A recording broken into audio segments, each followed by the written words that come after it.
ठीक है, कुछ क्वेश्चन से स्टार्ट करते हैं जिससे बाउंडेड अनबाउंडेड का कॉन्सेप्ट क्लियर हो जाएगा और एक एलपीपी कैसे सॉल्व करते हैं वो भी समझ आ जाएगा। तो पहले एक आसान से क्वेश्चन से सॉल्व करते हैं। तो पहला क्वेश्चन वो ये है, डायरेक्ट क्वेश्चन है, वर्ड प्रॉब्लम नहीं है। वो ये कह रहा है कि मैक्सिमाइज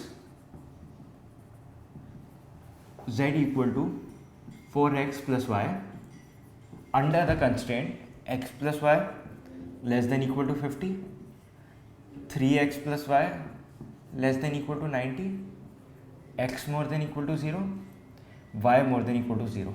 ज़रूरी नहीं है कि हर बार ये दो कंस्ट्रेंट हो, ऐसे क्वेश्चंस भी देखे हैं जहाँ पे ये दो कंस्ट्रेंट नहीं है। इनफैक्ट हो सकता है कंस्ट्रेंट हो x less than equal to 0, y less than equal to 0।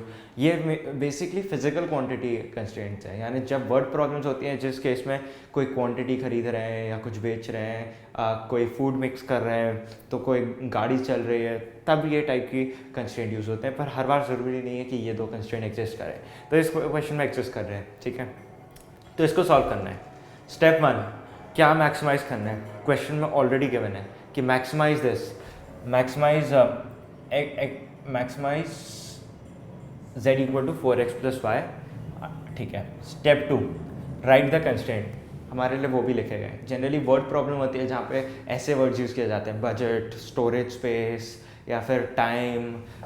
कई बार वर्ड प्रॉब्लम्स हैं ऐसे, या लेबर आवर्स या number of labourers, number of people working, salary. तो इस टाइप के जो वर्ड्स हैं वो बेसिकली हिंट कर रहे होते हैं हमें कंस्ट्रेंट की तरफ। यहाँ पे कंस्ट्रेंट भी दिया है, x plus y less than equal to 50, 3x plus y less than equal to 90, x more than equal to 0, y more than equal to 0। अगला स्टेप क्या है? फीजिबल सोल्यूशन रीजन ढूंढना। वो कैसे ढूंढते हैं?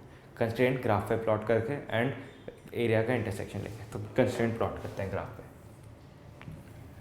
x more than equal to 0, y more than equal to 0, x axis y axis already plotted है। 3x plus y less than equal to 90, यानी ये हुआ 30,0 एंड ये हुआ 0,90। x plus y less than equal to 50,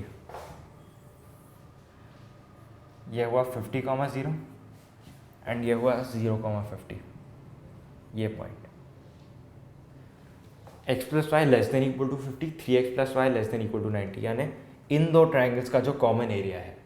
क्योंकि x plus y less than equal to 50 ये triangle है नीचे वाला, and 3x plus y less than equal to 90 ये ट्राइंगल है। x more than equal to 0, y more than equal to 0 मतलब कि first quadrant, यानी कि फर्स्ट क्वाड्रेंट में इन दो ट्राइंगल्स का कॉमन इंटरसेक्शन वो हुआ ये एरिया। फिजिबल सोल्यूशन रीजन निकाल दिया। अगला स्टेप, फाइंड कॉर्नर पॉइंट्स। एक कॉर्नर पॉइंट ऑलरेडी निकाल लिया, दूसरा ऑलरेडी निकाल दिया। ये कॉर्नर पॉइंट कौन सा है? 0,0।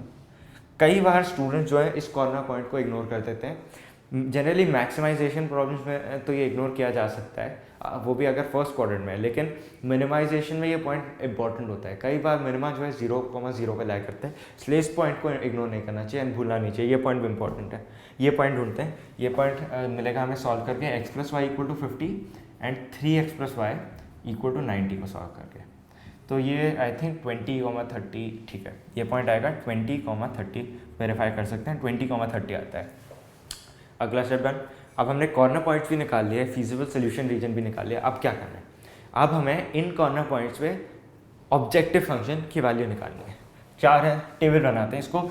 CBSE में, NCERT में, बोर्ड्स में अगर हम कर रहे हैं तो जनरली रिकमेंडेड है कि एक टेबल बना के करें बोर्ड पैटर्न में। बोर्ड में इनफैक्ट LPP का सिर्फ एक क्वेश्चन आएगा 6 मार्क का, तो उसको स्टेप बाय स्टेप करना चाहिए ताकि फुल 6 मार्क मिले। काफ़ी स्कोरिंग चैप्टर है, ठीक है। तो करते हैं, टेबल बनाते हैं। 0,50, 20,30, 30,0 एंड 0,0। एक बार फिर से रिवाइज करा देता हूँ। थ्योरम क्या कहता था? थ्योरम ये कहता था कि अगर बाउंडेड फीजिबल सोल्यूशन रीजन है तो इस ऑब्जेक्टिव फंक्शन का मैक्सिमम एंड मिनिमम दोनों जो है कॉर्नर पॉइंट पे लाई करेगा। चारों कॉर्नर पॉइंट्स निकाल लिए। इन कॉर्नर पॉइंट्स में वैल्यू निकालते हैं। 0,50 पे इसकी वैल्यू क्या है? 4 × 0 प्लस 50 है। 20,30 पे वैल्यू क्या है? 20 × 4 80 प्लस y 110। 30,0 पे क्या है इसकी वैल्यू? 120 प्लस 0 0, 120। 0,0 पे ऑब्जेक्टिव फंक्शन की वैल्यू क्या है? 0। अब अगला स्टेप क्या है? अगला स्टेप ये कहता है कि कॉर्नर पॉइंट्स पे ये सारी वैल्यूज़ निकाल ली। कॉर्नर पॉइंट्स पे जब सारी वैल्यूज़ निकाली तो उनमें से जो मैक्सिमम है वो इस ऑब्जेक्टिव फंक्शन का मैक्सिमम है, एंड जो उनमें से जो मिनिमम है वो ऑब्जेक्टिव फंक्शन का मिनिमम है। अगर बाउंडेड है, जो कि बाउंडेड है। तो इन 4 वैल्यूज़ में से ये मैक्सिमम है एंड ये मिनिमम है। यानी इस ऑब्जेक्टिव फंक्शन को जो हमें बोला था मैक्सिमाइज 4x + y, तो उसकी maximum value subjected to these constraint is 120 which occurs at the point 30,0. It's minimum value subjected to these constraint is 0 which occurs at 0,0. अब इसमें एक चीज़ है जो ध्यान रखनी है, जहाँ पे स्टूडेंट्स कई बार गलत हो जाते हैं। अगर कोई मुझसे सेकंड लार्जेस्ट वैल्यू पूछे, मैक्सिमम तो बता दी मैंने, लार्जेस्ट वैल्यू, तो मैं ये कह सकता हूँ कि 110 सेकंड लार्जेस्ट वैल्यू है? ऐसा नहीं है, 110 सेकंड लार्जेस्ट वैल्यू नहीं है। इन 4 वैल्यूज से हम सिर्फ 2 ही पीसेज ऑफ इन्फॉर्मेशन निकाल सकते हैं, वो है largest value and smallest value. हम second largest, third largest values नहीं निकाल सकते। इनफैक्ट हो सकता है सेकंड लार्जेस्ट वैल्यू जो वो 120 से हल्की सी कम हो एंड वो हम एक्चुअली निकाल भी ना पाएँ, अप्रोच 120 टाइप की, जैसा हमने लिमिट्स टाइप में पढ़ा है, लिमिट्स चैप्टर में। तो इसलिए इन कॉर्नर पॉइंट से हम सिर्फ 2 ही वैल्यूज़ निकाल सकते हैं, लार्जेस्ट एंड स्मॉलेस्ट, या फिर हो सकता है वो वैल्यूज़ एग्जिस्ट ही ना करें, लेकिन हम second largest, third largest values नहीं निकाल सकते। तो ये एक सिंपल सा क्वेश्चन था, स्टेप बाय स्टेप हमने किया। अगले क्वेश्चन पे जाते हैं।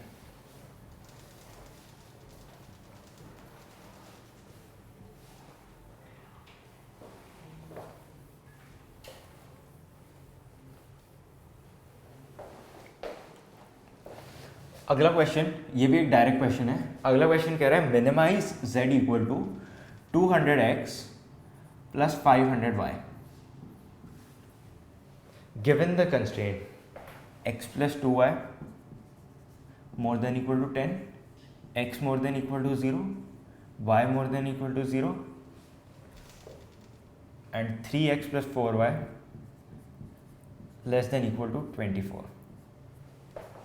अगेन फिर से याद दिलाना चाहूँगा, ये तो ज़रूरी नहीं है, क्वेश्चन टू क्वेश्चन डिपेंड करते हैं। हो सकता है हमें दिया हुआ इस केस में, किसी क्वेश्चन में y more than equal to 1, तो उस केस में हमें ध्यान रखना है हमें कौन से पॉइंट्स, कौन सा रीजन कॉमन लेना है। बहुत बार हमें, क्योंकि एनसीईआरटी के ऑलमोस्ट हर क्वेश्चन में ये 2 कंस्ट्रेंट दिया है, तो स्टूडेंट्स को इन कंस्ट्रेंट की आदत हो जाती है। बट ऐसा हुआ है बोर्ड में कि ये 2 कंस्ट्रेंट ना देके कई बार स्टूडेंट्स को ट्रिक करने के लिए x <= 0, y <= 0 दे दिया, या x more than equal to 0, y more than equal to 1 दे दिया। तो उस केस में क्या होगा, जो हमारा फिजिबल सोल्यूशन रीजन है वो चेंज हो जाएगा, तो कॉर्नर पॉइंट्स चेंज हो जाएंगे, तो उस केस में आंसर चेंज हो सकता है। इसलिए कंस्ट्रेंट पे ध्यान रखना बहुत इंपॉर्टेंट है। तो ये था पहला स्टेप। इस क्वेश्चन में हमें ये दिया गया है कि किस चीज़ को मिनिमाइज़ करना है, हमें कंस्ट्रेंट्स ऑलरेडी दिए हुए हैं, हमें बेसिकली फिजिबल सोल्यूशन रीजन निकालना है अभी। 3x + 4y <= 24, तो ये हुआ ये 8,0 एंड ये 0,6। x more than equal to 0, y more than equal to 0, already हमारे रीजन्स प्लॉटेड है, मैं एरोज नहीं बनाऊंगा ताकि डायग्राम थोड़ा सा नीट दिखे। x + 2y more than equal to 10, तो ये होगा, ये लाइन कुछ ऐसी होगी, ये पॉइंट होगा 10,0 एंड ये होगा 0,5। यहाँ पर ये चीज़ पहले भी बताई है, फिर से बताऊँगा। ग्राफ पे जो हम प्लॉट करते हैं वो इक्वेशंस प्लॉट करते हैं, इनइक्वालिटीज़ उसके बाद प्लॉट की जाती है। यानी पहले हमने प्लॉट की ये lines, x = 0, y = 0, 3x + 4y = 24, x + 2y = 10। इसके बाद हम इसका इनइक्वालिटी पार्ट प्लॉट करते हैं। तो आप देखते हैं कॉमन एरिया 3x + 4y <= 24, हमारी ये लाइन थी 3x + 4y <= 24। तो इस x more than equal to 0, y more than equal to 0 से पता चल रहा है फर्स्ट क्वाड्रेंट। तो ये इनइक्वालिटी सजेस्ट कर रही है बेसिकली ये ट्राइंगल, ये लाइन जो ऐसे जा रही है, ये ट्राइंगल के अंदर का area. x + 2y more than equal to 10 क्या कह रहा है, x + 2y more than equal to 10, यानी ये लाइन जो है इसके ऊपर का एरिया। यानी कि अगर ऐसे करूँ, ऐसे ऐसे ऐसे ऐसे, ये इतना एरिया एंड ये वाली कह रही है ये इतना एरिया, ये। अब इसमें से हम देख सकते हैं कि कॉमन एरिया क्या है, कॉमन एरिया है इतना सा, ये पोर्शन जो है कॉमन एरिया है। कॉमन एरिया निकाल लिया, यानी ये हमारा हो गया फिजिबल सोल्यूशन रीजन। अगला स्टेप क्या आता है, कॉर्नर पॉइंट निकालना। एक कॉर्नर पॉइंट ऑलरेडी है 0,6, एक 0,5 ऑलरेडी है, ये निकालते हैं। इसको निकालने के लिए वही सॉल्व करेंगे हम। 3x + 4y = 24 and x + 2y = 10। इसको मैंने मल्टीप्लाई किया तो 2x + 4y = 20, x = 4 and x = 4 यहाँ डाला तो ये आया y इक्वल टू 3। तो ये आया मेरा 4,3 ये पॉइंट। अब इस क्वेश्चन में एक नई चीज़ देखने मिल रही है, इस केस में 0,0 कॉर्नर पॉइंट नहीं आ रहा है। ये भी ज़रूरी नहीं है कि 0,0 हर बार कॉर्नर पॉइंट आए, कई बार 0,0 कॉर्नर पॉइंट नहीं आता है। अब हमारे पास हमारी 3 कॉर्नर पॉइंट्स आ गए। अगेन एक और नई चीज़, ज़रूरी नहीं है कि हर बार 4 कॉर्नर पॉइंट्स आए, 3 कॉर्नर पॉइंट भी आ सकते हैं। 2 आना मुश्किल है क्योंकि 2 से कोई एरिया नहीं बन सकता है। मिनिमम जो साइडेड फिगर होती है वो 3 होती है, यानी 2 नहीं आ सकते हमारे। 2 जो भी कॉर्नर पॉइंट होता है वो किसी फिगर का पार्ट होता है। तो हमारे अगर क्लोज्ड बाउंडेड फिगर है तो 3 कॉर्नर पॉइंट तो होंगे। 2 इनफैक्ट तभी पॉसिबल है जब टोटली अनबाउंडेड हो हमारा। तो अब कॉर्नर पॉइंट्स पे वैल्यूज़ निकालते हैं। अगला स्टेप 0,6 टेबल बना रहा हूँ मैं। 0,6, 0,5, 4,3। इस पे ऑब्जेक्टिव फंक्शन की वैल्यू 0,6 पे क्या है, 200 इंटू 0 प्लस 500 इंटू 6, 3000। 0,5 पे क्या है, 200 इंटू 0 प्लस 500 इंटू 5, 2500। 4,3 पे क्या है, 200 इंटू 4 यानी 800 प्लस 500 इंटू 3, 1500 यानी 800 प्लस 1500 विच इज़ इक्वल टू 2300। अब थ्योरम क्या कहता है, थ्योरम यही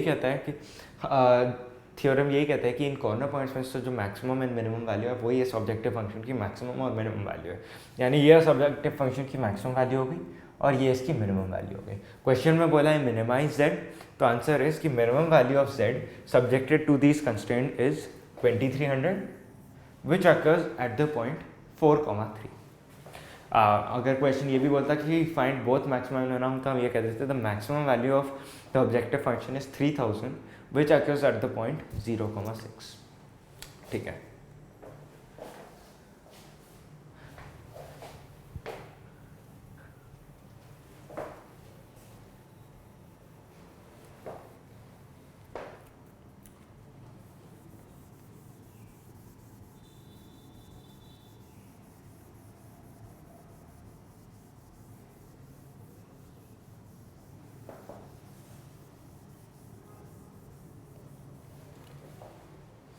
अच्छा, 2 कॉर्नर पॉइंट्स कभी भी एक बाउंडेड रीजन में नहीं मिल सकते हैं, पर क्या अनबाउंडेड रीजन में मिल सकते हैं? जैसे